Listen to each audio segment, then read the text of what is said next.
Good afternoon, everyone, and welcome to the second SGL live session. Um, we are very happy to have you all here. We had the first session a few weeks ago, and I think that was a good success where we were able to share some good insights into pitch maintenance with you with a few laughs. So that's exactly what we are aiming for today. With some changes, we've added a few things, and obviously we have brand new guests today. So I would like to give a very warm welcome to our panelist today, Peter Sauer from Wolfsburg. Welcome. Thank you very much for joining us. It's an honor to have you here. Thank you. And second, Mr. Neal Sitzman, all the way from New York Red Bulls. Thank you, Neal, for being here. Thanks for inviting me. And obviously, last but not least, equally that important, our dear area managers, Mr. Simon Gumbrill, Xavi Tordera, both with a wealth of knowledge in the industry.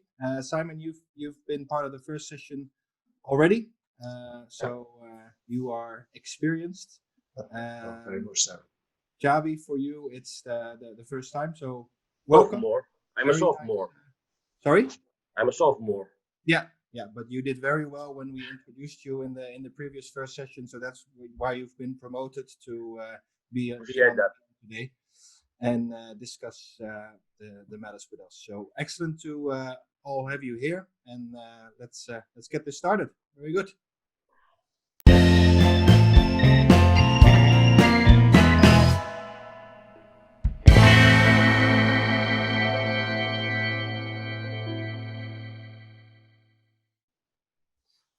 We start with a round of social media. First of all, what happened on social media in the last week? We obviously see a lot of things around COVID-19, people dealing with different circumstances, but we also see in a lot of places that things are getting back to normal again and starting again. So that's good to see. So this is a very nice one. We've seen Mr. Lee Jackson from Manchester City Football Club. Happily, the Premier League started again, and games are on the way. Very exciting. You see there's some different measures taken. So as a head groundsman of Man City Football Club, you're now also disinfecting the balls. So that was an interesting thing to see. Not his balls, the balls, Simon. All right. Yeah. Let's be precise. Yeah. Where you put the comma. This is one from Paul Burgess, very nice one as well. The Real Madrid are doing their games not in the stadium.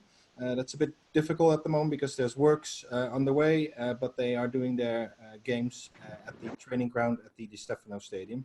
So it's nice to get a behind-the-scenes look through social media.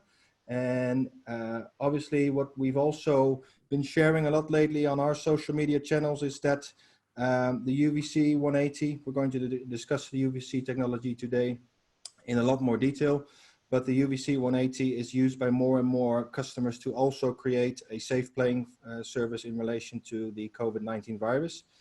Check our social media channels because we've shared a lot, Q&A and other stories on the technology and the relation to the virus, so that can give you some interesting information. Then another one which I would like to highlight, very happy with that personally. It says here, The Hague in the Netherlands, football club in the first league. It says hashtag terug op gras. For the non-Dutch people, that means back to grass. We see a lot of clubs moving back from artificial. We had a lot of artificial grass in the first league and the second league, moving back into natural grass, which is obviously a great movement. I think everyone will agree. And we see here at The Hague, they've just seeded, I think a week ago or so, and things are going really well. They will also be working with the SGL system next year. So that's great movements in the industry. And yeah, we see that we are all coming out of quarantine and getting back to normal life. So are the Foxes. So this was shared by Ryan Golding from Leeds Rhinos, that the Foxes have also come back to play on his pitch. And last but certainly not least, I think around this time, normally we should have had a great Wimbledon tournament again, which is always an excitement to look at as a sports fan, but also as a grass lover. But well, here we see that works are still taking place, but obviously there's no tournament this year, unfortunately. But the grass is certainly ready for it. Looks brilliant. Okay, so now I would like to give the floor to Mr. Xavi Tordera. Xavi, many people will already know you. You've been a head groundsman at FC Barcelona and Espanyol for many, many years. Joined SGL 8 years ago. Because of your background and also the work you've done for us in the last years, you are very expertise on grass management in general, but also on UVC treatment. So I would like to give the floor to you and ask you to give a bit of an explanation on this technology. Okay, thank you, Frank. Hi, everyone. It's a pleasure to be here with you. Well, let's talk about a bit about UVC. Light UVC 180, which is a let's say a biological solution to fight against fungal disease treatment with UV light without chemicals, or at least try to reduce as much as possible the use of chemicals. As every one of you, every year you have more and more restrictions about that. So the use of this biological solution is quite a step forward. It's just 2 hours and a half to treat a full hectare, which means around 1 hour and 40 minutes to treat a full pitch. You have the foams nozzles, which will allow you to go straight. It's a wall behind one, but you can also go pull from the machine. It's easy to use, so perfect. What is UV light? What is UV light? Well, UV light is the part beyond the violet end of the visible light, which is called ultraviolet, and different types of UV light: UVA, UVB, that's difficult, V and V, VV, and UVC, that's the one we use. UVA is the one that has the longest wavelength, that's important to know, penetrates the ozone layer and arrives to the Earth. That's the less harmful UV light for us. And it's commonly known as black light. Then we have the UVV, that this can cause sunburns, skin cancer. 95% of this radiation is absorbed by the atmosphere and doesn't get to the Earth. And the last but not the least, we have the UVC. And the UVC is the one that has the shortest wavelength. It's between 100 and 280 nanometers. We have to say that our UVC 180 is using a wavelength of 257 nanometers. And this is a really harmful UV light. If this arrived to Earth, well, my head would still be the same, bald, but Simon's one will be as my one. So it's quite dangerous and is commonly used to disinfect food, water, air. And most lately, everyone knows about, we can also try to fight against COVID-19 with the UVC light. What does the UVC against fungus or viruses? So we do have a fungus which has a desoxyribonucleic acid chain with mainly 4 bases. There's adenine, cytosine, guanine, thymine. So this shortest length of the wave allows the ray to penetrate the cell, get into the DNA chain, and disrupt this thymine nitrogen base.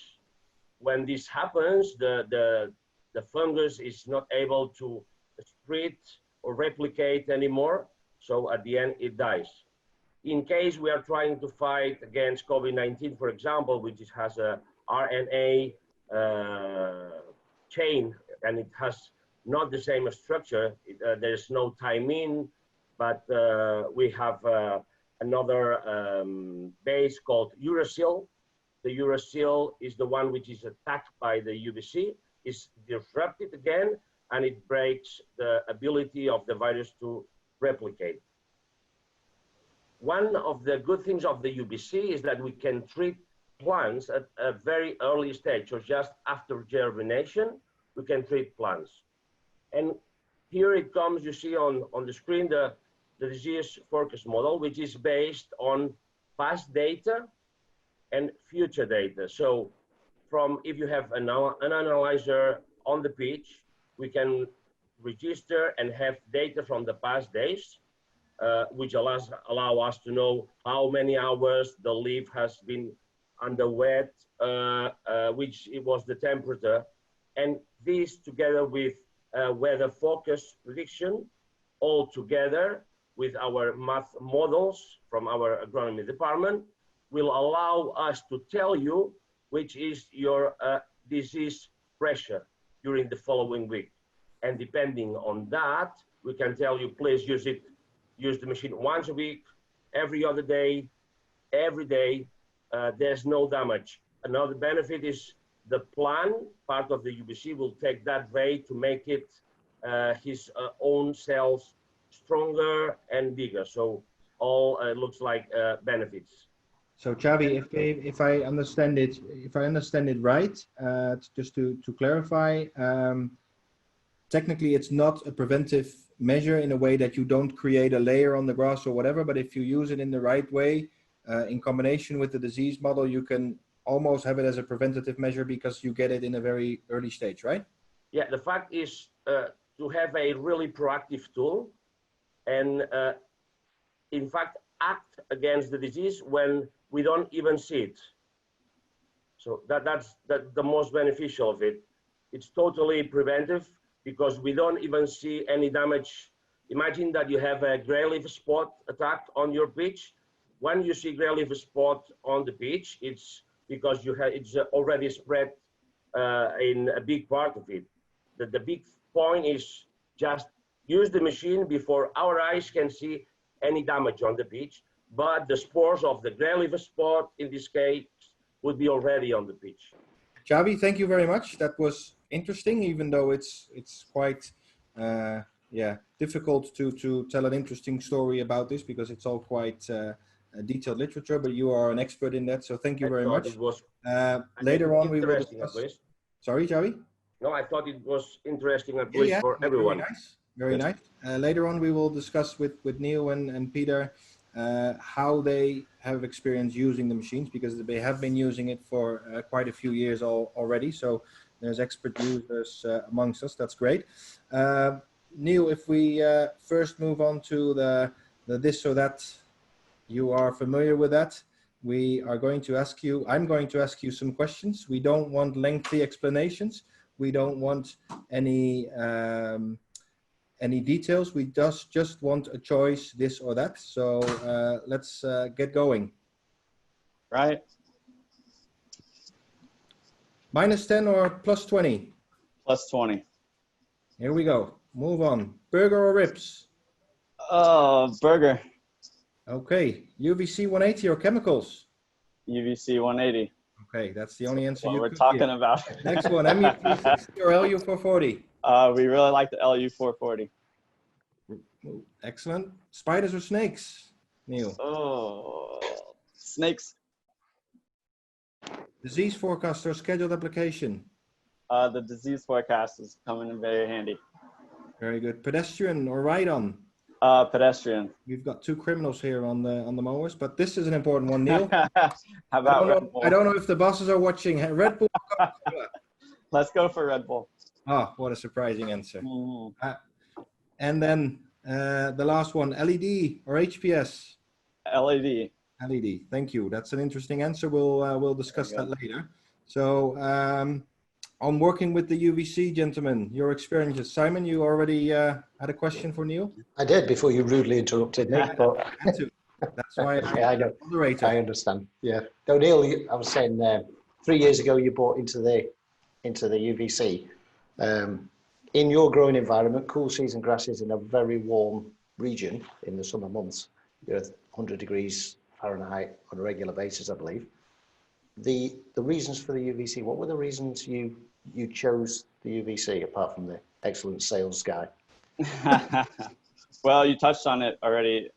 We play during our growing season, so playing through from March through November, and that's when we need to have the plant the strongest. That's when we need to recover from any damage, and any setbacks, could really hurt us in the long run. So using the UVC, we found that you could reduce your chemical usage and harden the plant off a little bit more to keep that more stronger plant throughout those stress times. Right. So, a few years ago, I heard somebody talking about chemical uses, and we know the chemicals work, but over time you use them. Where are they going? They're going into the soil. So they're killing the good, the bad things, but also what are they potentially causing? Killing the good things too. So You are still allowed to spray, Neal? Yeah. So that's anything, or that's something different than Europe at this point. But in the future, who knows what can be limiting. So I think sorry. So you go. Peter, in Germany, I think it's the most restrictive country in Europe about the use of chemicals. What's the situation over there? Yeah, the thing is, we are, maybe we've got 2 or 3 chemicals on the market that we are allowed to use. I think Denmark, they banned everything, and I think in Dutch they do it next year. Yep. So everybody has to work with the UVC. That's my opinion on it, because I mean you get less disease, you get a stronger plant. So the UVC is a very, very good tool for us to use it. That was my experience in the past, and as you said, the disease forecast is also a good tool where you can get an idea of what can come, or and you can adjust your program on it. Do you guys both see the disease focus model as a really proactive tool that benefits you? Yeah, we're constantly looking at it. We know with our eyes and the weather is going to do, but it's also something that we rely on as well. Yeah, we do the same, and also sometimes you can see the disease actually on the pitch, and that was on the forecast a couple of days before. So there is some sometimes you trust your eyes, and you have the system, and then you go to the laboratory and you do some leaf tests, and then you got it. Yeah. Is it something, because you see like we have a lot of German customers for the UVC, because like you already explained, it's banned over there. But you both say you use the disease forecast model. We also hear a lot of, or not a lot, but there are some customers that say, okay, I look at the model, but at the same time I use it as much as I can because it doesn't hurt the grass, or it's not only going to benefit, it just takes some more time. We also had a question coming in that relates to that says that will the UVC usage, is it only destructive for the diseases and not for the grass, or also for the grass? If one of you can answer to that, maybe Xavi from a technical point of view, or he's asking whether it's destructive if it's damaging the grass. If it's only destructive for diseases and not for the grass, and why? Because we get that question a lot as well. No, the only thing that you need to take care of it, if you are doing some other cultural practices or adding on the soil some other biological amendments, you need to give some time to those small animals to get it to penetrate into the soil. Otherwise, they might be killed by the UVC. But once they are in the soil, you will never affect them, and absolutely no problem for the grass. Yeah. We actually, Neal, you mentioned it, and there's a question about that as well. That you feel it makes the plant stronger. You can start using it when the plant is still very young. But the question coming in is there any evidence that supports making the plants stronger? Simon, you had the same experience, I think, when it was used at the FA, right? Yeah, I think it was when when we first introduced the machine, Alan Ferguson was using the unit down at St George's Park at the time. And he felt it was very beneficial to the plant because it strengthened the plant. He also then got agronomical backup from some of the boffins of the industry to make that statement. Yeah. Regarding the actual usage, if the value of radiation that we're adding is highly unlikely to damage a grass plant unless we just left it there, but the unit turns itself off if it's stationary anyway. Yeah, and you would leave it, have to leave you wouldn't it do that for a very, very long time. Well, not with our machine anyway. So, Mark, Frank, I'd like to ask these two gentlemen, in connection to our previous SGL live session that we were talking about pitch renovation. Some of you guys this year, because of the COVID-19 situation, you won't be able to do a pitch renovation. Regarding this point, will that make an impact in having more fungus diseases attacks or more severe or extreme fungus attacks in your pitches? And in that case, the use of the UVC and the disease focus model will be even more crucial in a year like this? Well, I can say we do a renovation. Our season stops now next Saturday. So our main thing was gray leaf spot. And my thoughts are, bring the field now without any renovation. I will have more gray leaf issues than if I bring it off and renovate it and I think right now, I mean, the plans, they change day by day when the season is going to start. But actually now I've got 8 or 10 weeks to my first league game.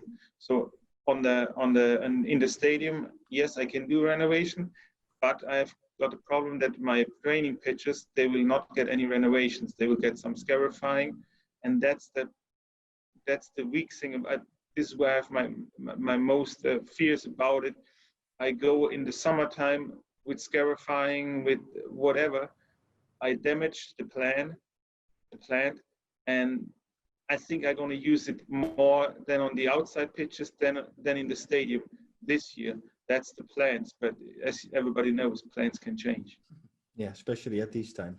Yeah, day by day. Yeah. What's it like for you? That's a little bit of the subject, Peter. But obviously, the league in Germany has started again with empty stadiums. Is that a big difference to you, or is it business as normal? Yeah, it's not normal. I mean, when you drive to the game, there's no crowd. When you go home, there's no crowd. If you're in the stadium, there's no crowd. There's no atmosphere. We are not allowed to watch the game in the stadium. We have got a separate room where we have to be in, and there are so many restrictions that just 100 people can be in the stadium. If we go in for a pitch repair, somebody has to go out from the infield. So it's far away from normal. It's for me, it's not. I mean, it's the business. We have to work. We do everything. I mean, it saves our jobs. It's why they play. So we have to accept it. Yeah. And you also have to disinfect your balls, or? Yes. Yes. Yeah, they do it. They disinfect the balls. They collect the balls during halftime. They disinfect the balls when they're going out of the pitch. You have to measure. I mean, if you go in the stadium, you get your temperature measured. If you go out of the stadium and go 5 minutes later in, they measure your temperature again. Maybe you get some fever on the temperatures. Yeah. It's strange. That's the way it is. Yeah. So you guys, if you were not the head groundsman, what would you like to be working at? You mean me? Yeah? Yeah, both of you. If we weren't groundskeepers, yeah, I'd be a dairy farmer, milking the cows every morning. I thought you were going to say a professional dancer. Still maybe there's some video up there. Not that I can show. they'd probably be working as an area manager for SGL, one of the best jobs in the industry, right? Yeah, of course. Yeah, Absolutely. yeah. Go on, Peter, you didn't answer. What would you be? You Peter. mean? Yeah, if you weren't I the would head like to groundsman. work for SGL and go around with Well, Simon. we're still looking. We're And go looking around for an with area Simon. manager in the German region, Peter. I don't know whether this is a turn into a job interview, but No, let's get back to UVC.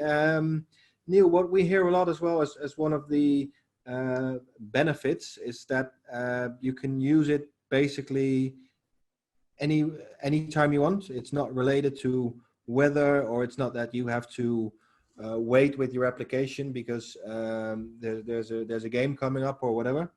Do you see that as a benefit as well, or? Well, yeah. So we've put it into our plan, just like our schedule, just like mowing. It's been that regular at this point, especially during the stress period. So somebody will have a routine. Somebody will come in first thing in the morning, and whether it's 5, 6 a.m. and start treating. So it's been a part of our maintenance at this point. Yeah. You mentioned mowing, Xavi. We get the question a lot, why don't we not install just one bank of UVC lights on a mower, on a tractor or whatever, and do it quicker? Why do we not see that as the answer? Yes, we can mount it, no problem, but we want it to be effective, not to be fast. That's the point. So you can mount it 2 bulbs, 3 bulbs, and drive 10 kilometers per hour. That's fantastic. Half an hour, pitch done. But it's about the intensity of the UVC light we give, but also the amount of time that the fungus or the virus is exposed to that light. So we cannot run at any speed we want. We have been done many trials about it, and we have a gap in between that our machine has a computer where we can set which speed we want to use depending on the pressure we have of and on the fungus we are dealing with. But of course not, we cannot drive at every 40 kilometers per hour. No way. It takes its time. And I think that, to be honest, 1 hour and a half, it's not that much. Yeah, that's for a full pitch. And that's the same, surprisingly, for a soccer pitch, Neal, right? Yeah. Good. All right. Peter, do you have everyone in your team using the UVC, or is it only designated people, or? Well, the UVC machine is so easy to use, so everybody can use it. It's like 5 minutes in instruction onto the machine, and you can use it. I mean, you cannot damage anything. The settings, they're all set. So if you go for different speed, there's just maybe 1 or 2 persons who can change that. But turn it on and walk with it. It's so easy, and the units, they're going down when you use it. So everybody sees when they're down, the light is on, I can walk. It's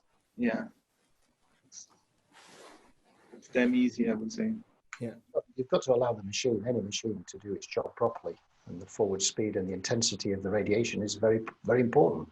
If we just go faster and dilute what we're doing, we'll be less effective. So the number of, Xavi said, the number of the bulbs and the forward speed is very important. We would like to offer more productivity with it. We're looking at more bulbs, faster forward speed, but it's still got to have that intensity to do the job properly. Yeah. So make it really rushing the job won't improve the job. Yeah. But always, it's a weight thing. I mean, if the machine's bigger, you need different wheels, and then you get wheel marks on it. And if you do it just before the game, maybe you can see it still on TV. There's some, there are a lot of things that you guys already thought about it, and I think that's the machine that's going to work. Yeah, if it would be wider, it's much better, but the weight is also weight, tires. Yeah, that's you need to find the right balance, of course. The nice thing about the design of some of these machines is obviously within the masterclass we do the feedback, and you guys design a lot of the equipment that SGL builds. So if it's wrong, it's your fault. That's how we work on it. That's why we involve our customers in the ideas. Yeah. We can always blame them. Yes. Yeah. Well, you're right, because we can go underneath the lights, we can go around the lights. It's it's slow, but then we can get everything as well too that way. Yeah, but there must be, because we've obviously paid you big money to be here and be very positive about our products, but there must be negative sides, guys, to it. Be honest. Well, you do have to use it quite frequently in high stress periods. So that's when the disease forecast comes in handy. With okay, maybe we can skip it a couple of days this week. Yeah. But it is something that you have to do pretty frequently if a disease is there. So. Yeah. But in your eyes, the benefits of using the UVC machine against using chemicals, which would be the benefits you see on your pitch for both of you? Well, everybody knows if you're going to use chemicals, you disturb something in your soil. And why should we use it if you have other tools that you don't disturb anything? And you don't have to add another microorganisms on it because you kill them just 2 days before with a chemical. Yeah. So if you have to use the UVC machine, if you think about it, you always have to think, okay, if I buy it, I have to use it.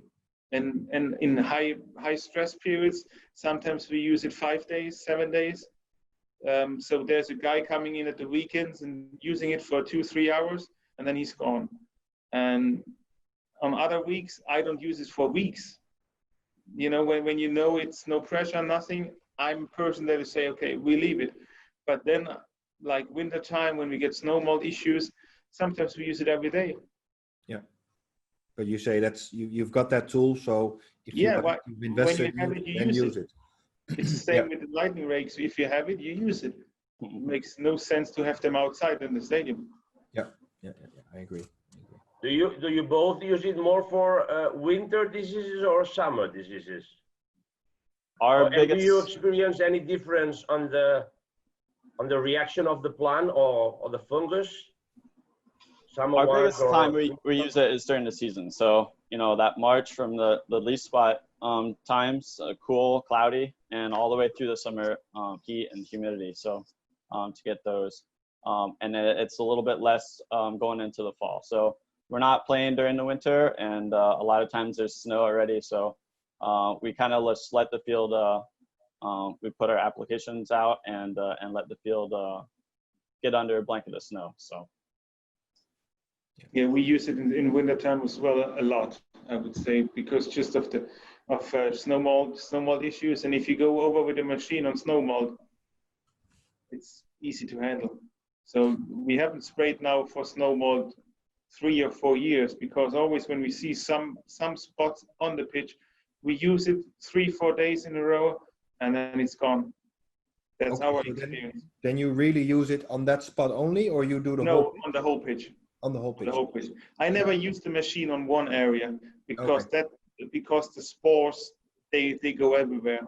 And maybe as Xavi said before, that you can see the spores maybe on one side, but they're already on the other side of the pitch.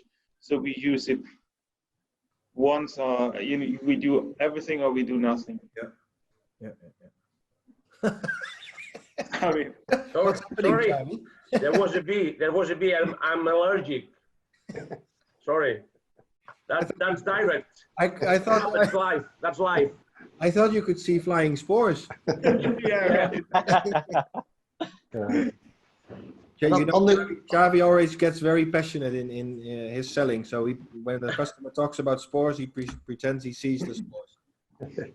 Yeah. Sorry. The green side of it, or the environmental side, is that important to you, Neal? Do you see that? Yeah, so when SCMA came out with their environmental certification award, we were one of the first organizations to actually attain that. So to us, it's very important, that aspect of the green industry. So using the UVC is definitely helped in that way too. Right. And for you, Peter, it must be because your country's going green. Yeah, for by sure. buying I the mean, chemical. it's very important, you know, and it's a selling tool. Yeah, if you go to someone and say, I want to use chemicals, and then you can give them the answer. I said, I use the UVC machine, and then you get asked, what is a UVC machine? You know, okay.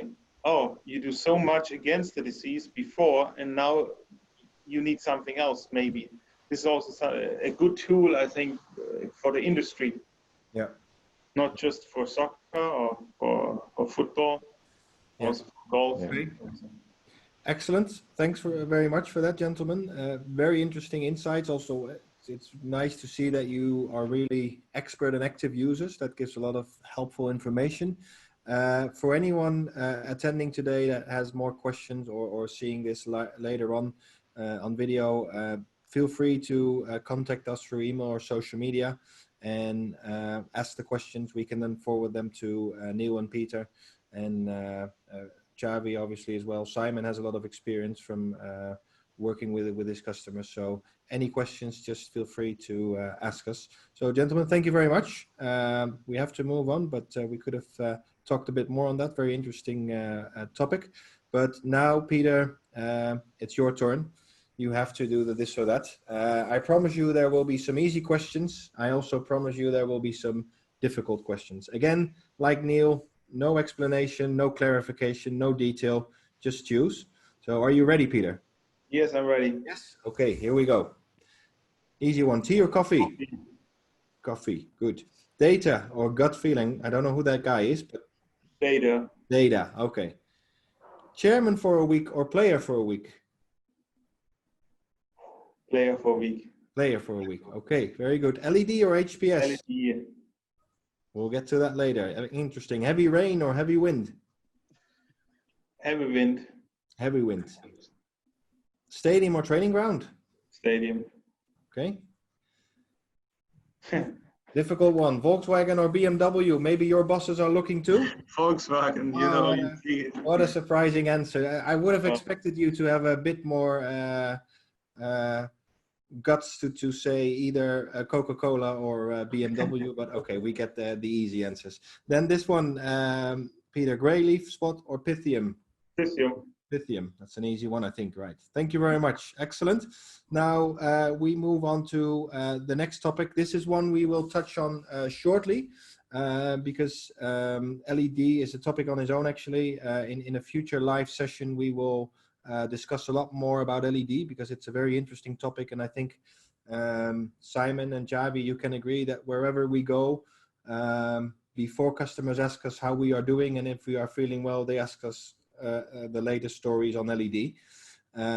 So it's a very interesting topic. Today we will spend a few minutes on it just because in fact Peter and Neal are expert users. That's one of the questions also that came from the audience. Nelson Kashkinya, I hope I pronounce it correctly, gives you his greetings from Sporting Lisbon in Benfica, and asking if you are currently using the sodium lamps or LED. Well, you are both. We see actually, Neal, an LED 35 unit behind you, right? Live, doing its job. Right. Yes, sir. Nelson has a question asking, would you say it produces the desired results or does it simply help to get better results? Neal, you first. Well, honestly, it's been better results. So we've been using the LED for over a year now.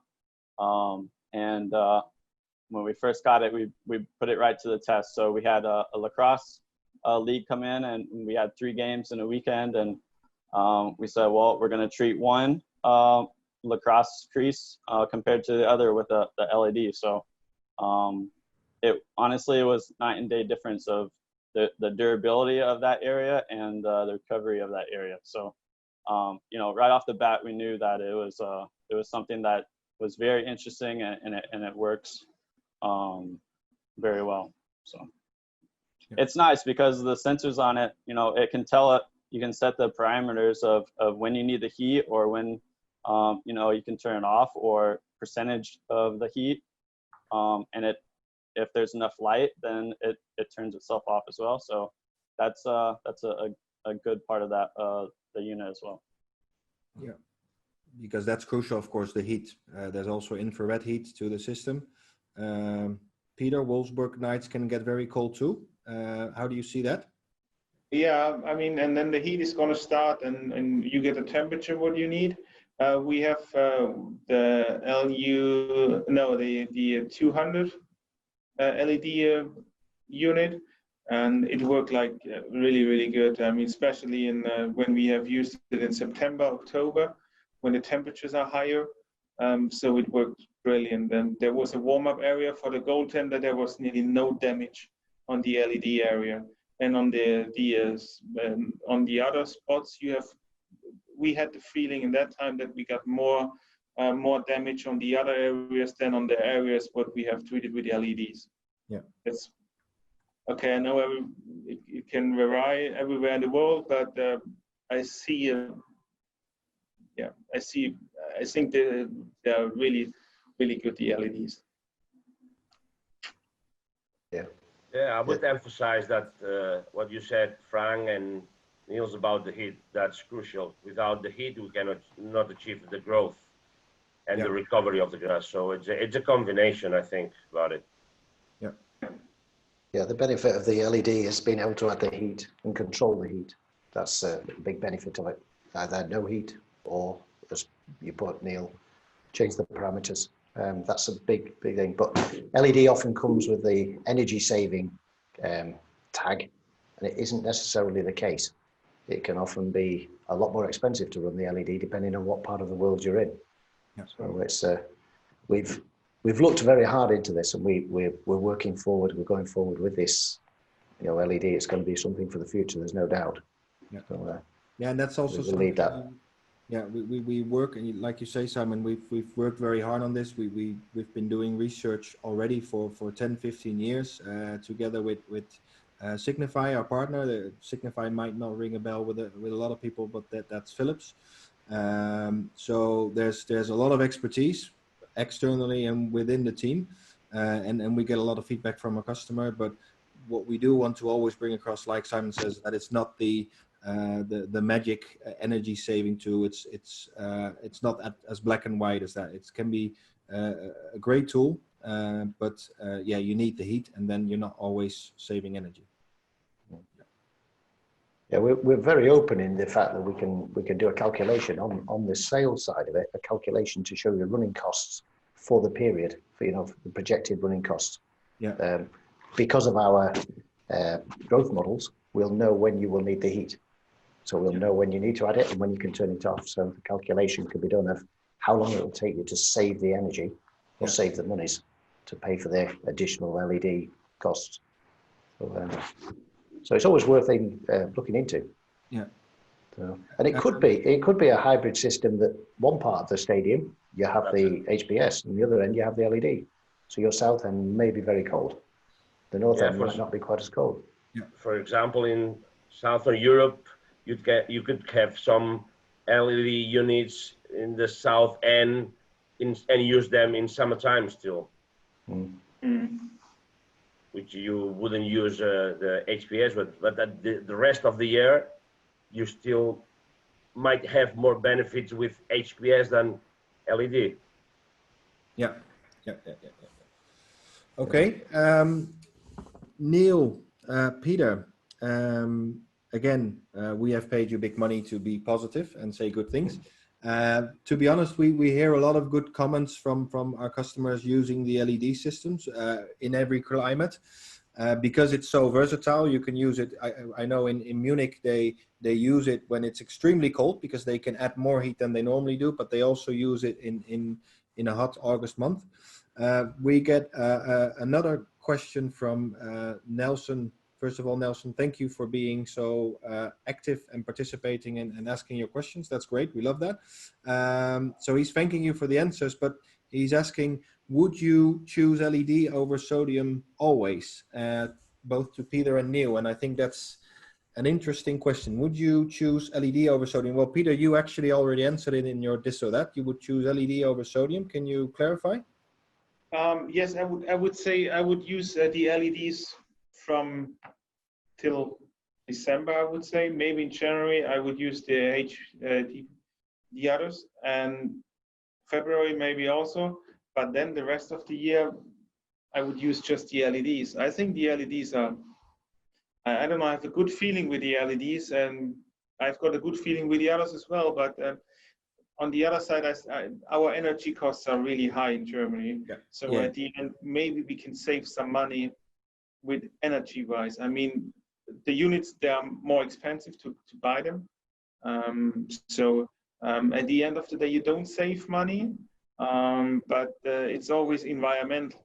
You know, there are somebody's coming into the stadium and see the LED lights. They say, "Oh, what are you having here?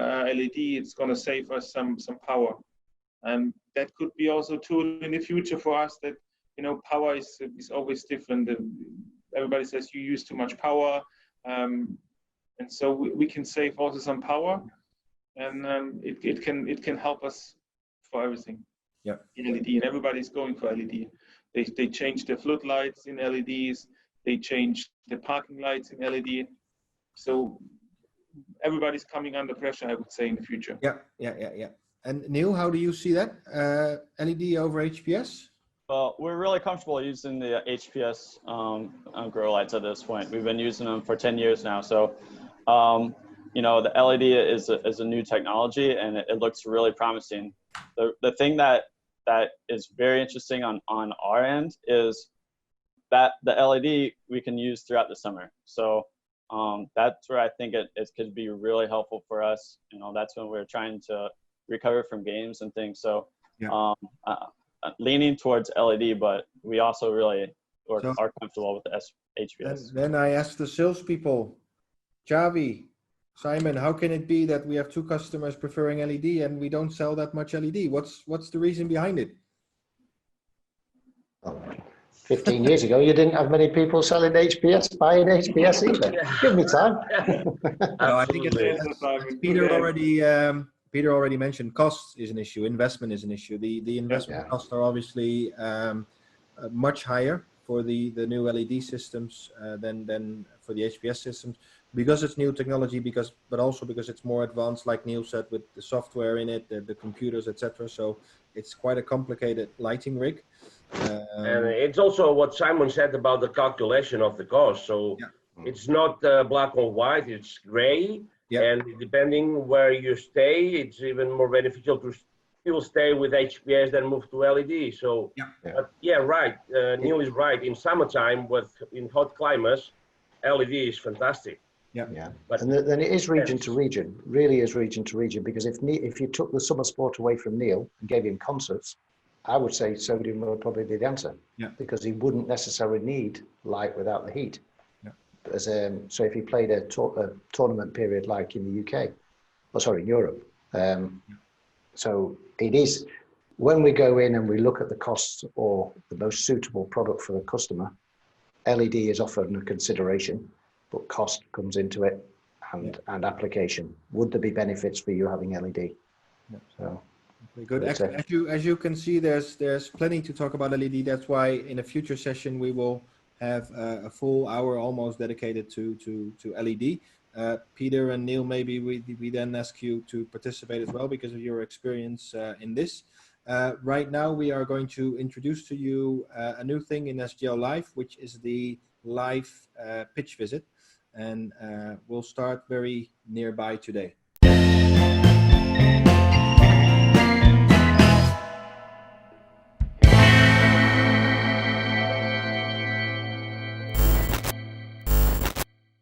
So we're going to start at our research and innovation center, and Mark Wubben, which is one of our agronomists, is going to hopefully be live with us to show us around at the pitch center. This is a message to all of you, or those of you who are a groundsman. In the next SGL live session, we will visit another pitch, a live pitch. So if you are a groundsman or a stadium manager and you say, well, next time I would like to show my pitch, then you are more than welcome to. So let us know. Neal, Peter, you are also allowed, of course. So excellent. We have Mark connecting in front of our Research and Innovation Center. Mark, are you there? Hey, Frank, I'm here. Good, excellent. Hello, everyone. All right. Well, we are here in front of the Research and Innovation Center. We opened the Research and Innovation Center a year ago. It's a brand new center. We have always been testing, even before we had the first client. The thing is that we want to expand our research capacity. So for that reason, we moved to a new location, and that's here. So we have plenty of space here. We opened it in 2019, and over the last year, we have been testing a lot already. And today, I would like to give you a demonstration through our indoor and outdoor facility. Excellent. Please, all right. We'll follow you, Mark. Well, like Mark says, we've always been doing tests ever since Nico started. The first what we ever had was a little test center before we even had an office, because research and data and knowledge is important. We expanded to do more tests, bigger tests, but also, as Mark is going to show us now, especially with LED coming into the industry, to also be able to do indoor testing, which Mark will show us now. Yeah. What you see here is our indoor research facility. So you see two different research trolleys, each trolley consists of 3 layers. And on top of each layer, you see our LED lighting system. With this system, we can change the spectrum, so we can set different color recipes. And we can also adjust light intensity and duration of the lighting to change the DLI, so the daily light integral. What's also benefit of the indoor testing is that you have no influence by natural circumstances that you can hardly not influence. So we have a climate control system, and with that system we can change, we can set temperature, we can set humidity at ideal levels, and in this way we have also the possibility to change to do research to different type of grasses, so warm season, cool season, so that we can do our tests also for on Paspalum and on Bermuda. So that will be hard to do that to test that outdoors, and indoors it's perfect to test that. Basically, Mark, before you continue, we can simulate a hot summer's day in New York or a cold winter's day in Wolfsburg, whatever we want, almost. Yeah, we can. Obviously, sorry, go on. Yeah. Obviously, this is something you do with the indoor testing. This is on top of what we do with external parties, our partners. We have, like I said already before, Signify working with us. But in addition to that, we have our own indoor testing facilities to test really specific things, like Mark already mentioned, with different grass species. But please show us the outdoors, Mark. Yeah. So we arrived at the outdoor research facility. We have two of this size pitches. It's about 200 square meters. So that's a perfect size to do testing on larger scale, which is representative for a stadium. Here in the front, we see the traditional grow lights, so the HPS. I turned them on now for the demonstration, but obviously it's actually way too hot now. So we will turn them off in the Netherlands. The summer's day in the Netherlands, yeah. This is pretty rare for us, but it's about 30 degrees now. So we will turn them off.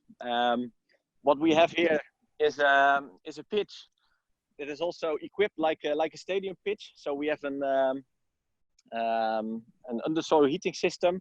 We have an irrigation system, and we also use the monitoring system.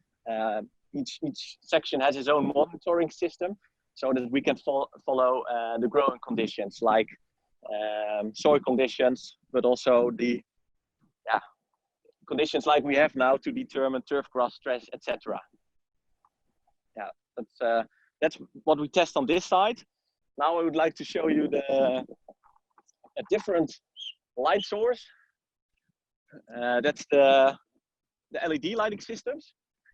So what you see here is we have five lines, and reason that the lines are a little bit closer together is that the lights make a little bit a smaller angle than the traditional HPS lights. So for that reason, they are put a little bit closer together. Also here we have the monitoring equipment. Different compared to the other section is that we also have our infrared heating system here on the top, as you can see. It's not used now because it's so warm. But also here in the Netherlands, in the wintertime, temperatures drop, and to maintain ideal growing conditions, some extra heat can be useful for optimal growth. And that infrared system is controlled with this sensors, what you see here on the top. So it measures the plant temperature, and based on the plant temperature, we set the ideal infrared heating intensity. Mark, so can I that's ask a question? tested here. Yeah. Yeah. Can you explain that you are now showing the LEDs, but we've just been discussing LED. Both Peter and Neal are actively using LED, not as a trial or a test, but they're using it and it works. They're very happy. Why would we still be testing at our Research and Innovation Center then? What's the point? Well, we also want to develop our growth models. So let's say we learn here to improve also our existing products. So if we see that things should be changed in the controlling system, then then we can test it here in this area.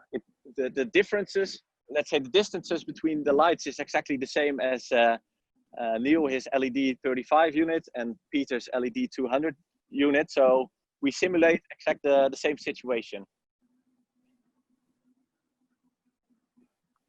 Is that an answer to your question, Frank? Frank, you're on mute. Sorry? Sorry, Xavi. Yeah, I was muted. No, that's definitely an answer to my question, Mark. Thanks for that. Excellent. Yeah. Well, what we are now doing is that we are preparing for the new, let's say, for the new testing year. So we renovated the pitch about 10 weeks ago. Pitch was seeded 9 weeks ago. So we make sure that that the turf cross quality is exactly the same in each plot, so that we can make a new fresh start to make fair comparisons between the trial sections.